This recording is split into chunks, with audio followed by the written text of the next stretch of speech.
As a clinical pharmacist working in the ICU, it's crucial to understand how to make and calculate dilutions for common ICU drugs.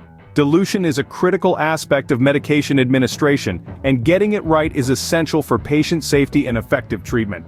When it comes to diluting ICU drugs, it's important to rely on credible medical sources and references. The most commonly used and trusted resources for calculating dilutions include pharmacopoeias, drug handbooks, and evidence-based clinical guidelines. These sources provide accurate and up-to-date information on drug concentrations, dilution methods, and compatibility with IV fluids. By following these established medical sources, clinical pharmacists can ensure that their dilution calculations are precise and in line with best practices. This professional approach is vital for delivering high-quality pharmaceutical care in the ICU setting. By sharing this knowledge with healthcare professionals, we can enhance medication safety and optimize patient outcomes in the ICU.